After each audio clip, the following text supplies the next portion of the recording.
Have you ever wondered what it was like to live in Nazi-occupied Europe during the Second World War?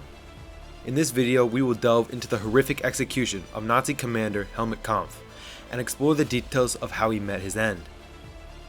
Stay tuned until the end to find out what happened to Kemper and how the French resistance was able to carry out this gruesome execution. During the period of Severmax and the Nazi occupation of Europe, numerous war crimes were committed in the territories under their control. One such group was the Iron Sat Scrubbing, who followed the military advances and carried out the cold-blooded execution of innocent civilians. The estimated death toll caused by the group stands at around 2 million people. Despite this, pockets of the resistance formed within Nazi-occupied territories, such as the French resistance, though their actions often resulted in brutal reprisals by the Germans, including the killing of 100 civilians for every German officer's death. Kemper, who was born in Thuringen, Germany in late 1909, initially followed in his father's footsteps as an apprentice typographer. However, as Hitler seized control of Germany in 1933, Kemper sought out other employment opportunities. He eventually joined the German Heer, the land forces of Wehrmacht, which was formed in May 1935. The group brought back a freestanding German army, air force, and navy that had been banned after the First World War due to the Treaty of Versailles. Before Hitler's time, the Treaty of Versailles allowed a small defensive military force of up to 100,000 soldiers to be owned. However, Hitler's ambition to create a massive army was a clear violation of the treaty and posed a threat to many European countries. The land forces responsible for invading countries like Poland, France, and the Balkan states were commonly known as the Wehrmacht, and eventually invaded the Soviet Union under Operation Barbarossa. Kemper, who had become enlightened with the army, transferred to the Waffen-SS in 1939 before the Second World War broke out. He quickly rose through the ranks and proved to be an excellent leader on the Eastern Front, where he commanded various battalions and regiments. His bravery earned him the Knight's Cross of the Iron Cross and the Close Combat Clasp in gold, which he received in 1933 during the Winter Campaign in the Soviet Union. Despite initial successes, Operation Barbarossa was a mixed campaign for the Germans, with numerous failures and withdrawals. In 1944, the Das Strike Division was sent from the Eastern Front to the Western Front, and Kemper was tasked with leading the division. The Germans were prepared for an Allied invasion of occupied Europe, and whole units were moved from the Eastern Front to reinforce areas like northern France, where they anticipated the Allies would attack. Helmuth Kemper was given a set of orders by the military high command to complete various operations in the southern uplands of central France. During his time there, he was instructed to launch attacks against a group of rural guerrilla fighters of the French resistance known as the McQueen. The McQueen consisted mostly of young working-class men who had managed to evade conscription into the French compulsory work service, which provided forced labor for Nazi Germany. The McQueen family was forced to flee into the surrounding mountains and forests, where they eventually formed resistance factions and eventually organized themselves into sections and detachments that were more cohesive. They conducted their operations in the mountainous regions of Brittany and southern France, where they harassed the German soldiers using guerrilla tactics. They helped the Allied forces and made it easier for Jews and other people who were being pursued by the Germans to flee the country. The McQueen maintained strategic positions in the hills and mountains, which made it simple for them to spot and intimidate German soldiers who were looking for them. The McQueen did not engage in battles of a significant scale and did not concentrate their forces in a single location.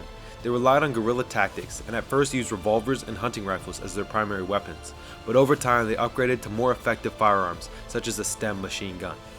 During the Allied invasion of Normandy, the McQueen played an important part by helping impede German efforts to mobilize forces further to the north of France, which is the general direction in which Kemper was aiming to end up.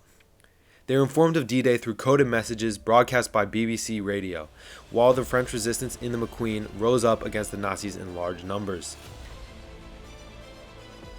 Helmuth Kemper and his soldiers were dispatched to deal with them, despite the persistent resistance they offered. On the other hand, Kemper's beginning experiences were less than ideal. Kemper was taken prisoner by a group led by Jean Canu, 4 kilometers east of the Saint Leonard de Noblat, 3 days after the Allied invasion of Normandy, and on the day that is commemorated as D-Day. He was turned over to Colonel Georges Going, a French communist militant who worked for the McQueen and had been hired there. After that, Kemper was taken into custody by the communist group and ultimately subjected to a gruesome murder before being put to death. Kemper was the officer with the highest rank that was taken prisoner by members of the French resistance, more specifically by members of the French communist resistance. The Germans dispatched soldiers in an attempt to track him down, but the resistance had other ideas. On the 10th of June 1944, in the village of Brelufa, which is located north of Arvarda Saglan, Kemper was ceremoniously burned alive in a fire. The French people who witnessed the execution reacted positively to it by cheering and applauding. It was not entirely clear how Kemper was put to death, but it is believed that he and other soldiers were thrown into a German field ambulance that had been abandoned, and the vehicle was then set on fire. The Germans who were trapped inside made frantic efforts to escape, but they were ultimately unsuccessful. There is evidence to suggest that the body of Kemper was transported to Arvada, where the Nazis exacted their revenge in a barbaric manner for his execution and subsequent burning. The Stonebound Fiora, the SS Kemper's body was found, dead and handcuffed inside a German field ambulance outside the village by Adolf Dickmann, who was a close friend of Kemper's. Dickmann also discovered the bodies of several other German soldiers who had died there. The vehicle had been deliberately set on fire, resulting in the death of everyone else inside.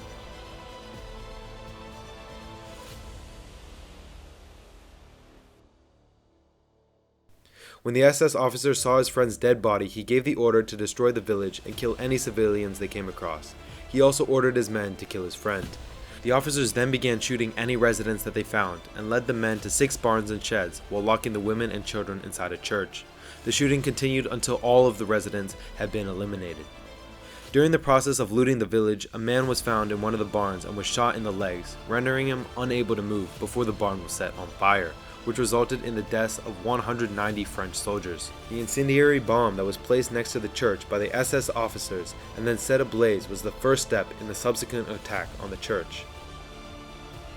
Women and children desperately tried to flee the burning building through the windows, but they were mercilessly slaughtered by machine gun fire as they tried to escape. There was only one person who managed to escape the attack alive, and the 205 children and 247 women were among those who perished. The gruesome manner in which Kemper was put to death was only the beginning of the horror that was to come. Reprisals were carried out by the German army that was so brutal that they will go down in history as one of the most heinous crimes committed during the Nazi occupation. It is still possible to visit the site of the village massacre, which serves as a memorial to the untold number of innocent lives that were lost as a result of this heinous act. As we come to the end of this video, we hope that you found the story of Helmuth Kemper and the French resistance engaging and thought-provoking. It serves as a reminder of the atrocities committed during World War II and the importance of standing up against oppression and tyranny. The French resistance and other groups like them risked their lives to fight back against the brutal regime of the Nazis, and their efforts should never be forgotten. As we move forward, it is essential to remember the lessons of history and strive for a better future. If you found this video informative, please consider sharing it with others and subscribing to our channel for more thought-provoking content.